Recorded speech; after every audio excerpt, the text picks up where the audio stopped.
Mad, sick, Reggaeville. This is Munchy in Kingston, Jamaica, and today it is my pleasure and my honor to be with the most Honourable Edward Seaga. Good morning, sir. Good morning, ma'am. You have been the fifth Prime Minister for Jamaica. You have been the leader of the Jamaican Labour Party for 30 years and also been an active politician for 45 years. But yet at the same time, you were also a music producer, record label owner, record label founder. So this is a little bit what we are going to talk about more today, because on the occasion of Jamaica 50 years of independence, Mr. Seaga put together a 4-CD box, which is called Reggae Golden Jubilee, The Origins of Jamaican Music. So please, Mr. Seaga, tell us a little bit about this CD box, what's it all about, and who is featured on it. Well, my involvement in music started before independence, just before independence. And at that time, there wasn't even any clear picture of us pursuing towards independence.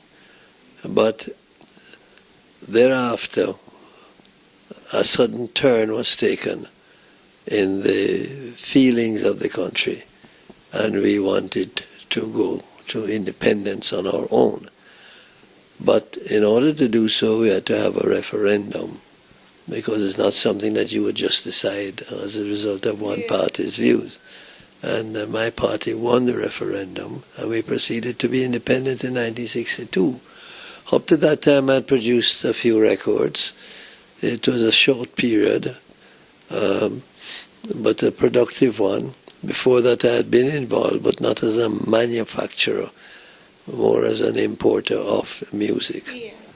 So I had maybe 3 or 4 years in the music business, and then after that I had to give it up once I became Minister of Government after 1962. Now, why? Reggae music is approximately 50 years old. I say approximately because even in my own case, I can't remember when I produced my first record. Mm-hmm. And there are other people who have been producers too, who consider that they have a record that they produced in 1957, but they never put it out and that sort of thing. Mm-hmm. So I just blocked off all of that and called it 50 years. Okay. And in that 50 years, we have gone through various styles of Jamaican rhythms. The first one was the ska. And then that was succeeded by rocksteady. And that was succeeded by DJ music. And then by reggae music. And then the DJ came back again after that and formed the foundation for the introduction and emergence of dancehall. Mm-hmm. So those were the basic major rhythmic groupings. Mm-hmm. You had some subgroupings like Lovers Rock, which was a reggae subgrouping, and so on. The music was extraordinarily beautiful. I often say to myself, which other country in the world has produced such beautiful music? And the rhythm, of course, is extremely catchy, all of them. But the people of Jamaica have to thank the young people for the creativity that they showed in creating this music and these songs. The songs,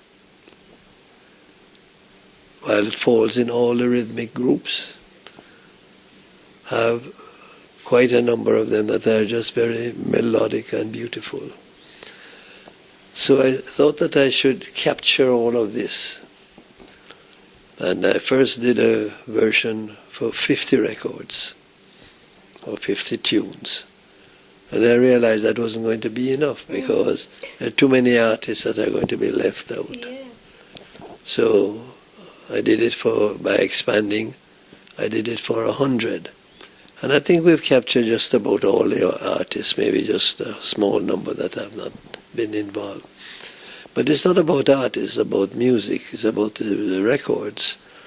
And I think we have got most of the records that made Jamaica's reggae music a world brand. It took 4 records, 4 CDs. It's 4 hours of playing time. And it is to be published next week when we get the album jackets with the liner notes.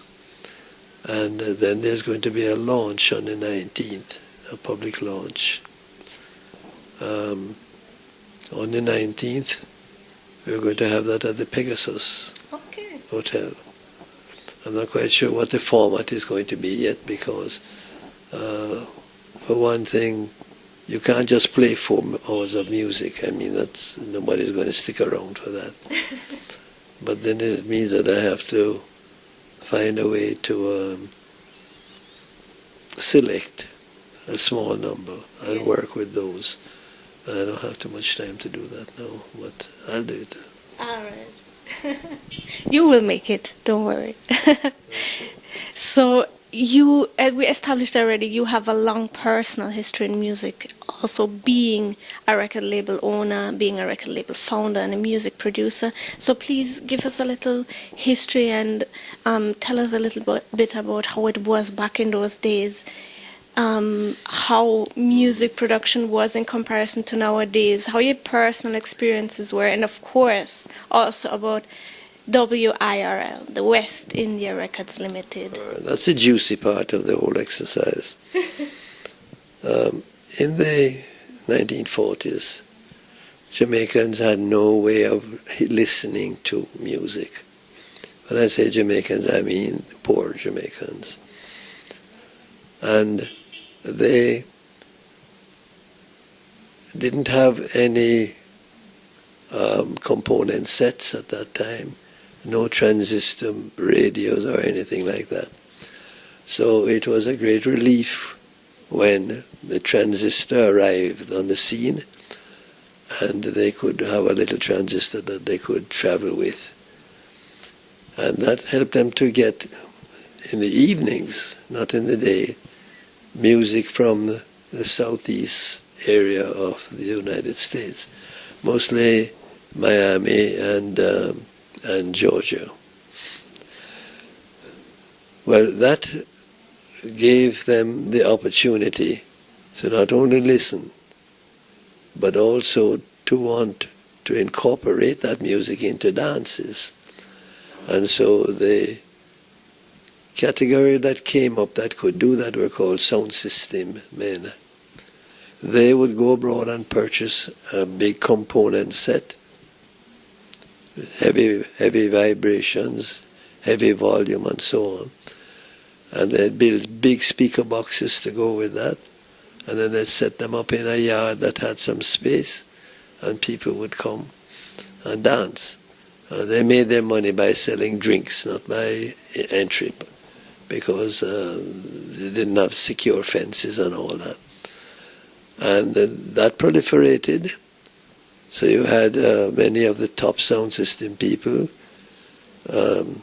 Duke Reed and Sir Coxsone and others that were also prominent, but not as prominent as those two. Mm-hmm. The music that they played was not Jamaican music at that time. In those early days, there wasn't any. Yeah. But they were fascinated and more interested in the rhythm and blues music from the United States and from, well, not from, but also jazz and rock and roll, that sort of music. Mm-hmm. So they had a background of rhythmic impressions. And then when independence came, just before that, a couple of Jamaican music productions were made. These were done on acetate. You know acetate? Yeah. Yes. Okay.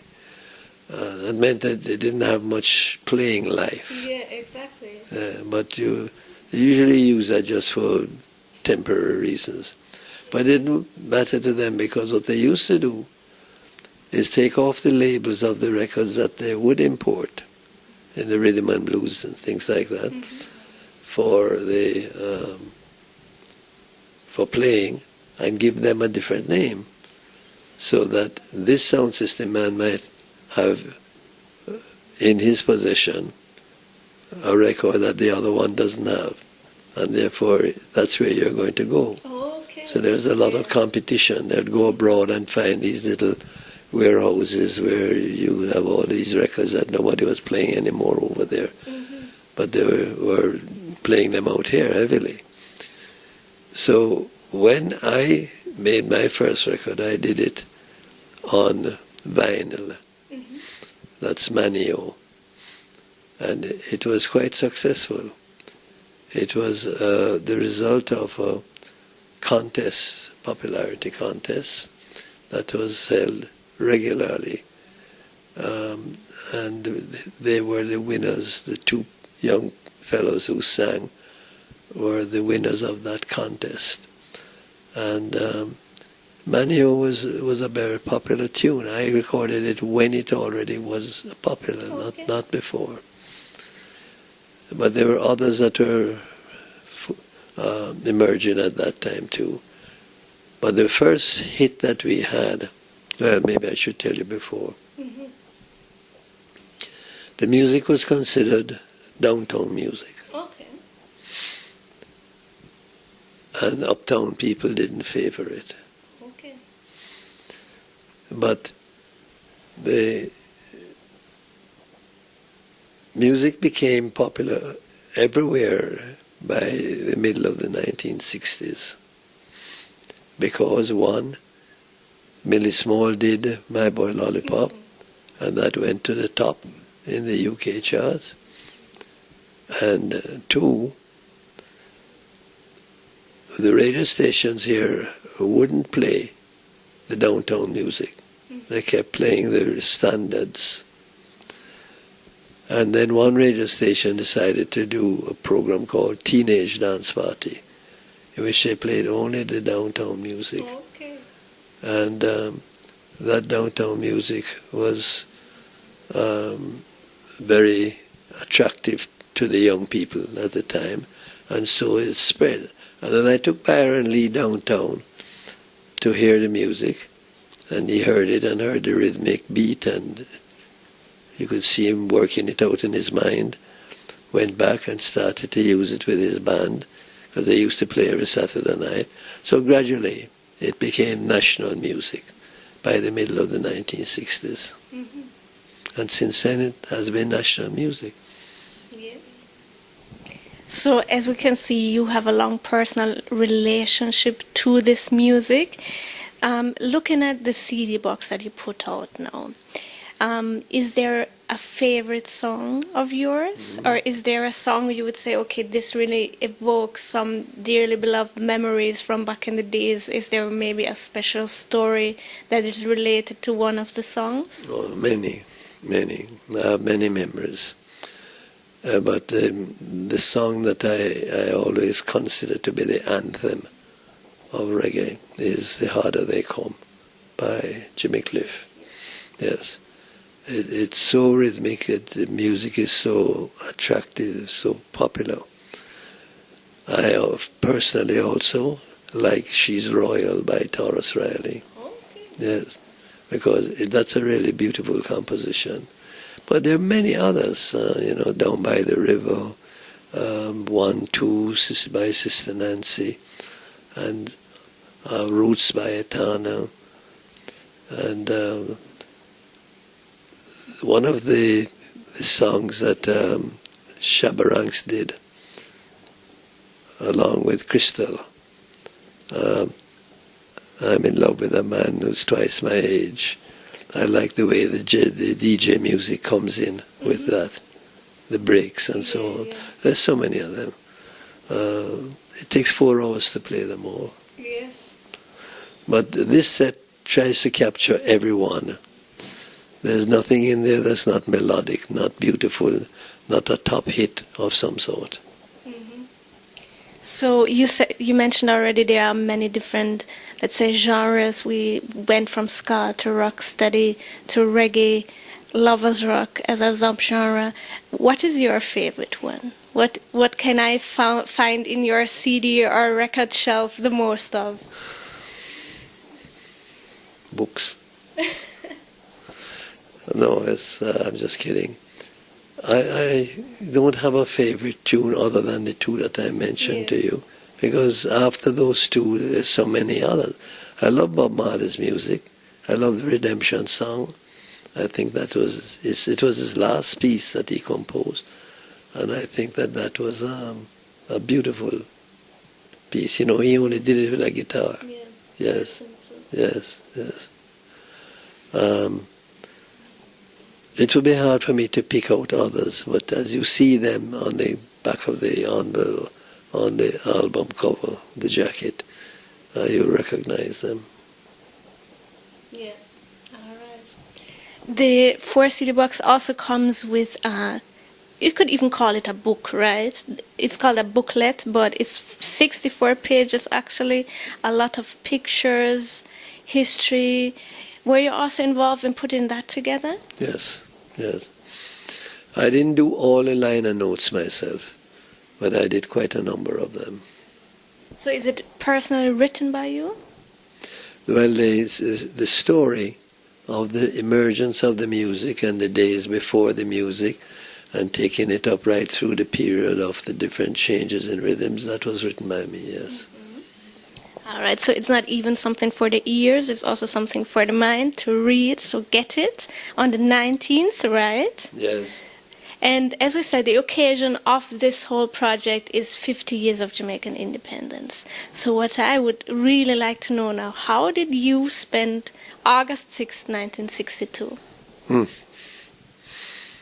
Making ready for the great event that evening, when the people were invited to the National Stadium, which had just been recently built, very recently, to watch the ceremony for the lowering of the flag, the Union Jack, and the hoisting of the Jamaican flag, the green, gold, and black, and singing and other things that went with it. It wasn't the formality of independence that night that took place the next day in Parliament. That was the first sitting of the independent Parliament of Jamaica, when the formality of the handing over of documents and that sort of thing took place. So I was very much a part of all of that, because not only was I involved in the campaign that brought us to that point, but I was very much involved in the work, because I was a minister at that time of Development and Welfare, which was the Minister of Culture, and all the things that went with that. So, what feelings do you have when you think back now, especially in this year 2012, exactly 50 years after independence? I don't like the direction of the music, no. I think dancehall has exhausted its merits. So only occasionally something comes up that will remind you that it is supposed to be a musical style. Other than that, it's just a lot of rhythmic sounds.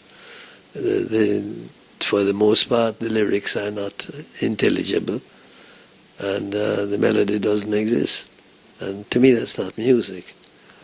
I'm hoping that the breakaway will come sooner or later to get us back to a more standard form of presentation of music, but with the own rhythmic treatment that we give to melodies. So is that what you wish reggae music for the next 50 years? Or what do you wish? We can say 500 if you want, 5,000, it doesn't matter.